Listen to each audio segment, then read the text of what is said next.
The following program is an original production of WICC PBS Chicago.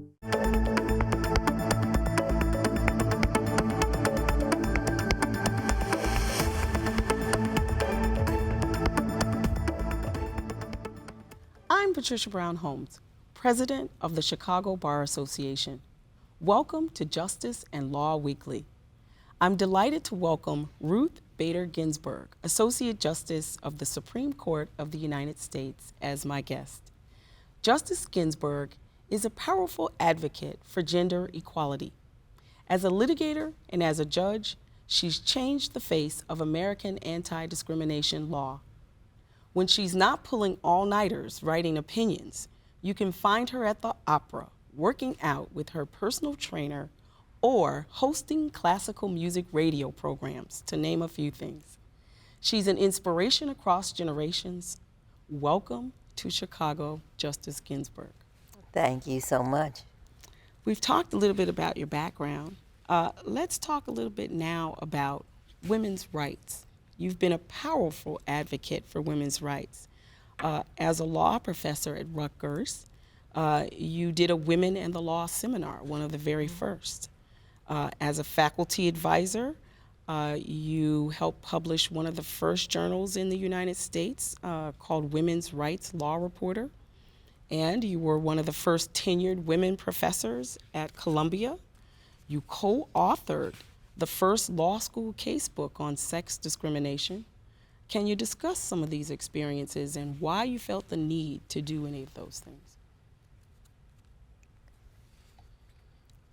There was so much wrong with the world that I entered, but there was a sense that you just had to cope with it. You couldn't change it. Until the late 60s, when the women's movement revived in the United States, it was really part of a worldwide awakening. The UN had declared International Women's Year for 1975. And my students said that they would like to have a seminar on women and the law. I went to the library.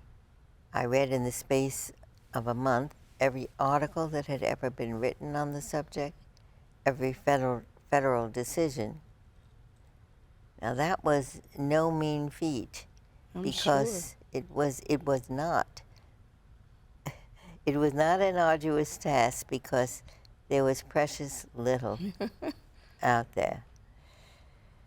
And what there was showed me that the law divided people into two camps. There were the wage-earning, dominant men, and there were the hearth care subordinate women. Mm-hmm. And that was wrong. But it was my students who first led me in that direction. And I worked with a very dear friend on the Berkeley faculty, Herma Hill Kay, to get up the first casebook on sex-based discrimination. At the same time, we were getting complaints of the kind that weren't made before. Many women in teaching complained about the so-called maternity leave. What was maternity leave? It was when you began to show, you have to go leave the classroom, because after all, we can't have the children think their teacher swallowed a watermelon. And maternity leave not only was unpaid, but you had no guaranteed right of return. That the school could call you back if they wanted you. And then there were blue-collar women who were working in factories that gave health insurance on a family basis only to men, not women. So if the woman's factory had a better health plan than her husband's workplace, too bad, she could insure herself, but not her spouse and children. So there were that kind of complaint. people were waking up to something that was wrong and trying to change it. So it was the pressure of the women complainants plus the students, both male and female, that led me in the direction my life then took for the next decade. And did you have any partners in crime? Did you partner with anyone, or were these ideas that you came up with? I had many, many partners. There was nothing that we said in the 70s that hadn't been said generations before. There were always women saying, we're losing out on a lot of talent if we exclude women from being doctor, lawyer, Indian chief, firefighter, police officer. I decided to affiliate with the American Civil Liberties Union because there were men and women working together to preserve important values. I could have associated with a women's group, but then we would be talking to each other. The whole object was to put women's equal stature on the human rights agenda. And to do that, you need men as allies. All of us had to recognize that society was losing out by these rigid cubbyholes in which they place women and men. Women are this way, men are that way. Mozart had an opera with that title, Così fan tutti, that's the way women are. So our point was, maybe these stereotypes, maybe they are accurate in general, but there are a lot of people who don't conform to the stereotype, and why should they be held back artificially by law made by men, instead of being free? And there was a wonderful song by Marlo Thomas. It was called "Free to Be You and Me." It's a boy who likes to play with a doll. That's okay. Yes. And a girl who likes to do outdoorsy things with the boys. That was okay. That was okay too. That was the idea. None of us should be held back by stereotypes about the way men are or the way women are. That's fantastic. So here you are, somewhat of an activist for women's rights, yet in 1980, President Jimmy Carter appoints you to the U.S. Court of Appeals. Was that an easy appointment? Was it a dream job? Did it change your view? I never thought of a judicial appointment. I never thought it would be possible. Why? Because I was a realist. There had been in the history of the United States only 2 women on federal courts of appeals before Jimmy Carter took office. One was Florence Allen. She was appointed by Franklin Delano Roosevelt in 1934 to the Court of Appeals for the Sixth Circuit. When she retired, there were none. Then President Johnson appointed Shirley Hufstetler, who was seated on the Court of Appeals for the Ninth Circuit. Jimmy Carter made Shirley Hufstetler the first ever Secretary of Education. So then there were none again. Carter looked at the federal judiciary and noticed they all looked like him. But he recognized that's not how the great United States looks. So he made it his object to appoint women and members of minority groups in numbers to the federal bench, literally to change the complexion of the bench. He never had a Supreme Court vacancy to fill. Okay. But he did change the face of the U.S. judiciary. He appointed over 25 women to U.S. district courts, to trial courts, and a lucky 11 to courts of appeals, and I was one of those lucky 11. No president since Jimmy Carter broke the mold ever went back to the way it was. So President Reagan didn't want to be outdone. He was going to put the first woman on the Supreme Court, and he came up with a wonderful choice in Sandra Day O'Connor. Well, it took you 13 years being on the bench before President Clinton came along and appointed you to the Supreme Court. Having been an activist again and having had that type of experience, what was it like being confirmed? I can tell you in the time sequence first. So I was nominated on June 14, 1993. I was confirmed by the Senate on August 3rd, 1993. It was record time. In 1993, there was a bipartisan spirit prevailing in our Congress. So the vote on me, someone who had been general counsel to the American Civil Liberties Union, co-founder of the Women's Rights Project, there were only 3 negative votes.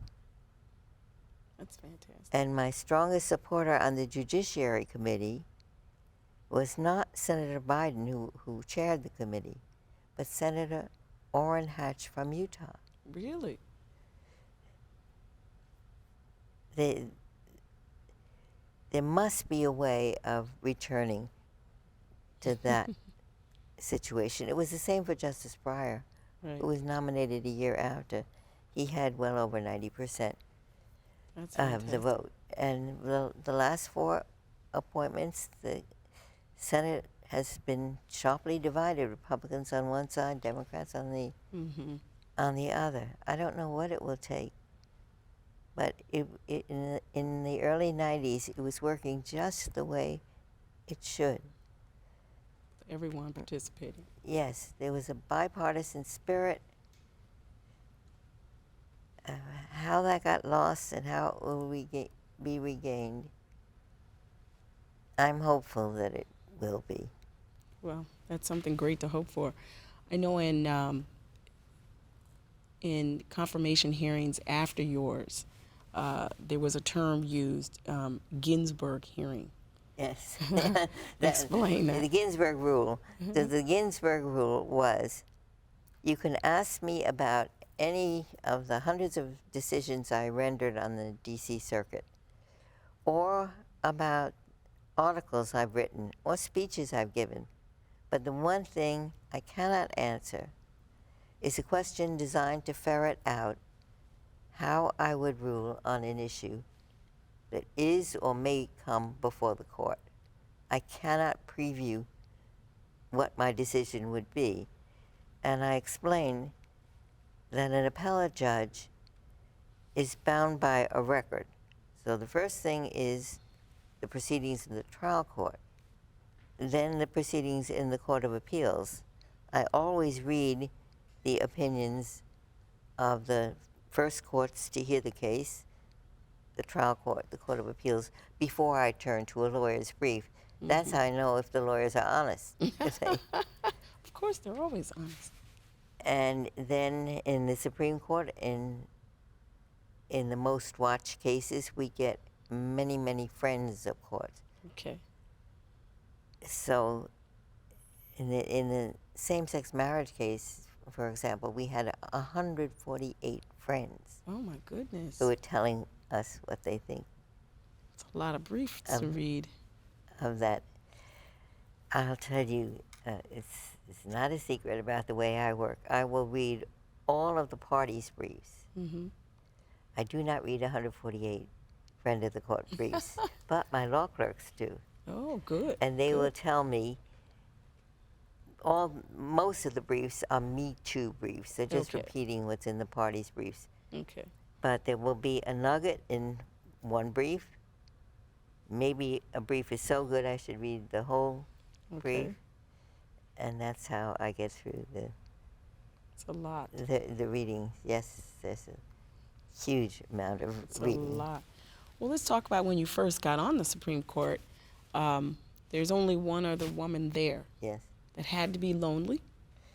How did you guys Well, survive? when Sandra was there, that every year that we were there together, the 12 years we sat together, invariably, one lawyer or another, if I asked a question, would respond, "Well, Justice O'Connor," and then Sandra would often say, "I'm Justice O'Connor. She's Justice Ginsburg."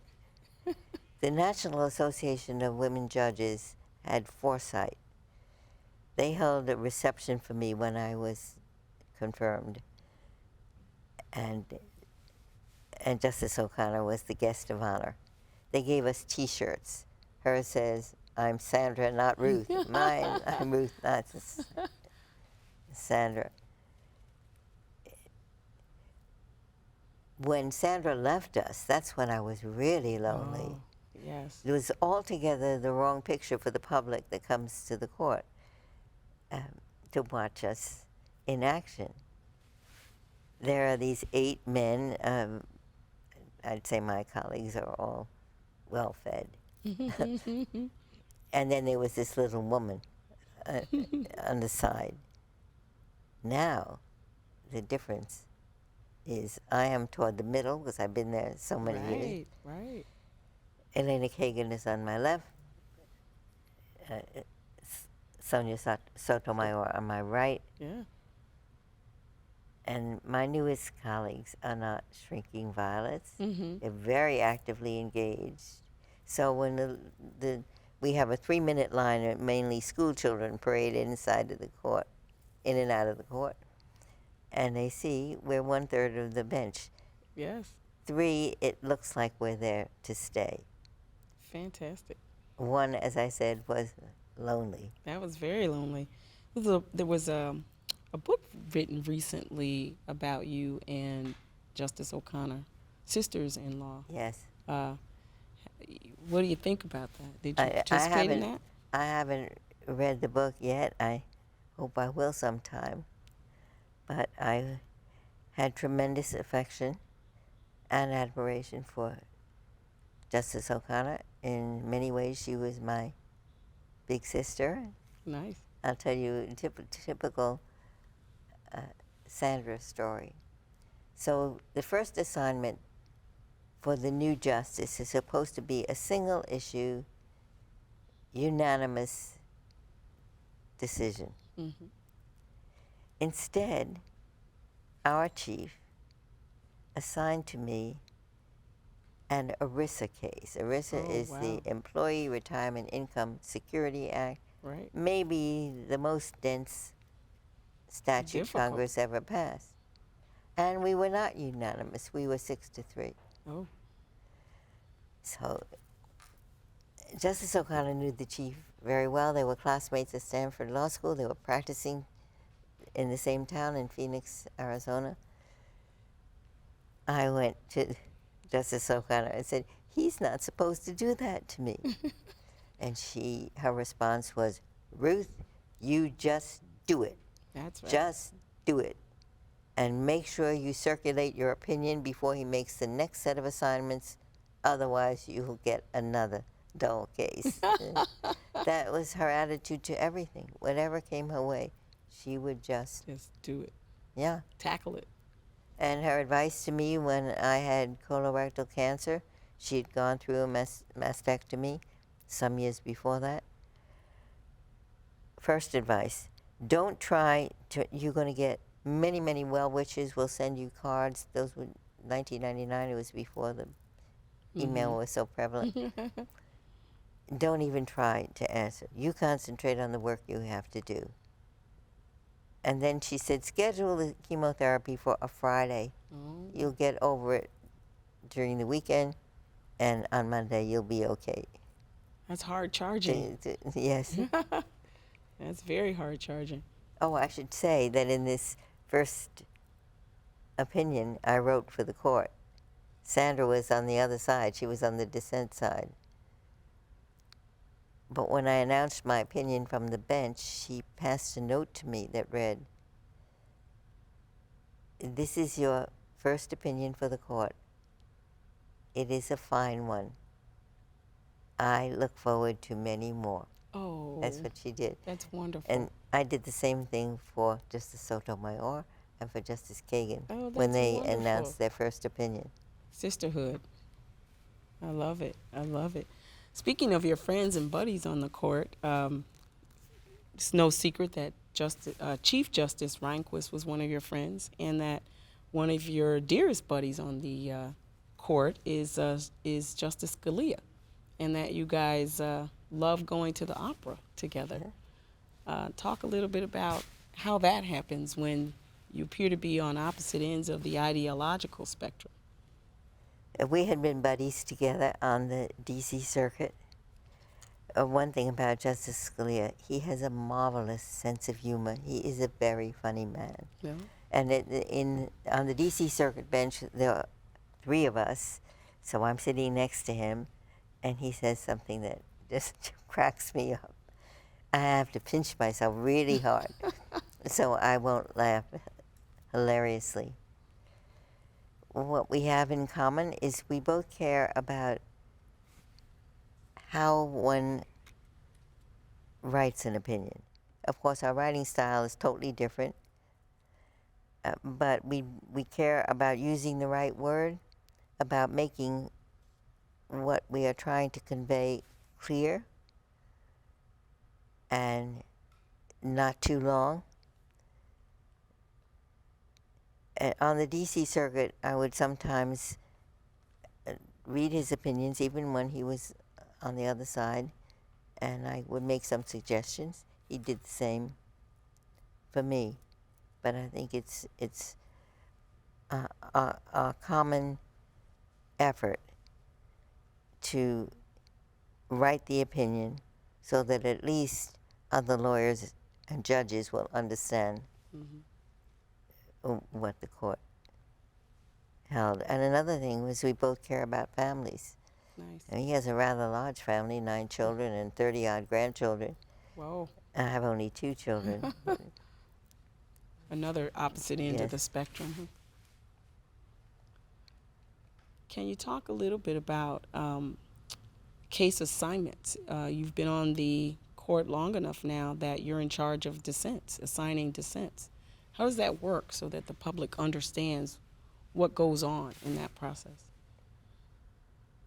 I try to be fair in the allocation of dissenting opinions.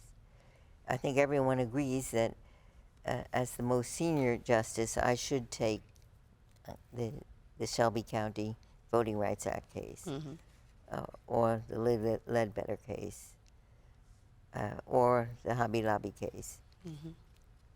But I try to distribute the dissents evenly so no one will end up with all the less interesting issues and another with all the more interesting issues. I have a wonderful model in that regard, Justice John Paul Stevens, because for most of my years on the court, he was the assigning judge for dissenting opinions. Nice. You've been quoted as saying women should fight for things they care about, but do so in a way that inspires others to join. Have you done that? I try. And as I said, my mother's advice was never react in anger. Never say when you sexist pig. Instead, well, in the days when I was an advocate, I really saw myself as a kind of a grade school teacher. I was talking to an audience that was unfamiliar with sex-based, gender-based discrimination. These were men who thought that women had the best, that women were preferred because they were saved from the more unpleasant jobs. If they had some understanding of racial discrimination, they really thought of themselves as good fathers, good husbands, and so they didn't understand what Justice Brennan expressed so well in the 70s, is that this pedestal on which women purportedly stood more often turned out to be a cage. Oh, wow. So I had to let them see that gender discrimination harms people, both men and women. And in my ideal case was it started with a tragic event, a man whose wife died in childbirth. She had been a school teacher. She had a healthy pregnancy, teaching into the 9th month. She goes to the hospital to give birth, and the doctor comes out and tells this man, Stephen Weisenfeld, "You have a healthy baby boy, but your wife died of an embolism." Oh, that man sad. vowed that he was going to be the personal caretaker of his child until the child was in school for a full day. He thought there were Social Security benefits when the wage earner died and there was the sole surviving parent. There were such benefits, but they were labeled mother's benefits. His case went to the Supreme Court, and it was a unanimous judgment, but the justices divided 3 ways on the reason why excluding him was unconstitutional. Some thought it was discrimination against the woman. After all, it was her wages. As a wage earner, she paid the same Social Security taxes that a male wage earner did, but her taxes did not net for her family the same protection. Some thought it was discrimination against the man who would not have the opportunity to be a caring parent if he became widowed. Then Justice Rehnquist, he was then Justice Rehnquist, not Etty, he thought that this classification was utterly irrational from the point of view of the baby. Why should the baby have the chance for care of a parent Right. only if the parent is female and not male? Nice. And I tried to get the judges before whom I argued to think of what they would like the world to be like for their daughters and their granddaughters. Wonderful. That's the best way to think about it. I got one question for you, Judge. You water ski, you horseback ride, you have a personal trainer. The viewers want to know, any plans to retire soon? Well, I am now 82, long past the compulsory retirement age for many people. In fact, most judges have a retirement. Most of our state judges have either age 70 or 75 retirement. I have the great good fortune to be protected by Article 3 of the U.S. Constitution, which says federal judges, all federal judges, not just Supreme Court justices, we all hold our office during good behavior. The other safeguard written into the Constitution is, and Congress cannot diminish their salary while they hold office. Oh, nice. Which means if we have a decision that Congress doesn't like, they can't cut our salary in retaliation. So I said, at my age, I take it year by year. I love my job. There's nothing I'd rather do. But if I begin to slip, that will be the time for me to go. All I can say is, not yet. Well, we hope that it's many, many more years. Thank you very much, Justice Ginsburg, for taking the time to visit us here in Chicago and to share your thoughts and to share your background. It's really been my privilege to speak with you. On behalf of the Chicago Bar Association, thank you. I'm Patricia Brown Holmes, and thank you for watching the Chicago Bar Association's Justice and Law Weekly program. Thank you. Join us next time.